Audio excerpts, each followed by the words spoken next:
అభివృద్ధి సంక్షేమ కార్యక్రమాలతో రాష్ట్రం అగ్రభాగంలో నిలుస్తుందన్నారు. పీసీసీ చీఫ్ మహేష్ కుమార్ గౌడ్ రేవంత్ సారథ్యంలో రాష్ట్రంలో పారిశ్రామిక అభివృద్ధి జరుగుతుందన్నారు. పెట్టుబడులకు విదేశీయులు ఆసక్తి చూపుతారని చెప్పారు మహేష్ కుమార్ గౌడ్. హైదరాబాద్ గాంధీ భవన్ లో జరిగిన ఉగాది వేడుకల్లో డిప్యూటీ సీఎం బట్టి విక్రమార్కతో కలిసి మహేష్ కుమార్ గౌడ్ పాల్గొన్నారు. స్వస్తి స్త్రీ విశ్వావసు నామ సంవత్సర సందర్భంగా వేద పండితులు పంచాంగ శ్రవణం వినిపించారు.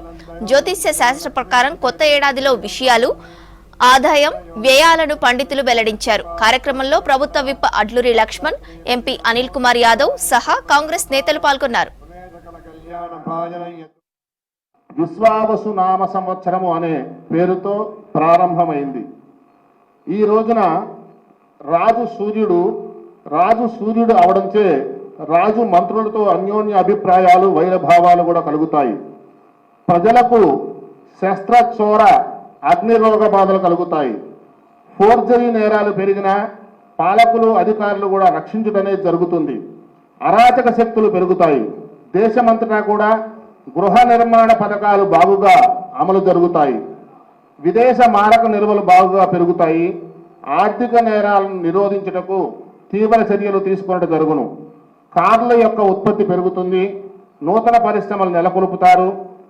అలాగే పశువులు, గొర్రెలు, కోళ్లు పెంపకము వృద్ధిలో వస్తాయి. పాల ఉత్పత్తి పెరుగుతుంది. డైరీ ఉత్పత్తులు కూడా పెరుగుతాయి. ఇక స్వయంకృత రుణాలు ఈ సంవత్సరం అధికంగా ఇస్తారు. చిన్న చిన్న పరిశ్రమలు అభివృద్ధి పొందుతాయి. ప్రతిపక్షం వారు మాత్రం విజృంభించే ధోరణిలోనే ఉంటారు. విద్యుత్ సంబంధ పరిశ్రమలు కూడా ఈ సంవత్సరం అభివృద్ధి పొందుతాయి. ప్రజా సంక్షేమ పథకాలు ఎక్కువగా అమలు జరుగుతాయి. విద్యుత్తు వివిధ పద్ధతుల్లో ఉత్పత్తి చేయడం వల్ల విద్యుత్ కొరత అనేది మాత్రం అంతగా ఉండకపోవచ్చు.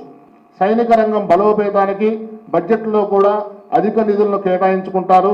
అంతరిక్ష పరిశోధనలకు నూతన పథకాలకు కూడా నిధులు అధికంగా కేటాయిస్తారు. ఈ రాష్ట్రాన్ని అన్ని కోణాల్లో అన్ని రంగాల్లో అభివృద్ధి పథంలోకి నడిపిస్తూ 15 నెలలుగా ప్రజలు కోరుకున్నటువంటి ప్రజాపాలనని అందిస్తున్నటువంటి తరుణంలో ఈనాడు ఉగాది ఉత్సవాన్ని జరుపుకుంటా ఉన్నాం. ఆదాయం వ్యయం దాదాపుగా సరిసమానంగా ఉన్నది. కష్టం అనేది వృధాగా పోదు అనే మాట అయ్యగారు చెప్తా ఉన్నారు. యువకులందరూ కూడా వారి రంగాల్లో కష్టపడి పనిచేస్తే ఫలితాలు సమృద్ధిగా వస్తాయనే మాట కూడా చెప్తా ఉన్నారు. రాష్ట్ర ప్రభుత్వం వ్యవసాయ పరంగా పారిశ్రామిక పరంగా ముందుకు అడుగులేస్తున్న సందర్భం మీ అందరికీ తెలుసు. గత 10 సంవత్సరాలలో గత పాలకుల సమయంలో విదేశీ పట్టుబడులు 10 సంవత్సరాలు 20 దాటకుంటే ఈ 2 సంవత్సరాలలో ముఖ్యమంత్రి గారు ఐటీ మంత్రి గారు విదేశాలకు వెళ్ళి తీసుకొచ్చిన విదేశీ పట్టుబడులు దాదాపు 2,25,000 కోట్లు. ఈ దశగా అభివృద్ధి వైపు రాష్ట్రం నడుస్తూ ఉంది. మిత్రులారా, దాదాపు 25 సంవత్సరాల తర్వాత మనం రాష్ట్రంలో పండిన సన్న బియ్యాన్ని ఇవాళ ఫిలిప్పీన్స్కి రవాణా చేస్తూ ఉన్నాం. రేపో మాపో కాకినాడ రేవు నుంచి ఫిలిప్పీన్స్కి మన బియ్యం సరఫరా కాబోతా ఉన్నాయి. పారిశ్రామిక పరంగా ఎన్నో పరిశ్రమలు ఈ రాష్ట్రానికి వస్తూ ఉన్నాయి.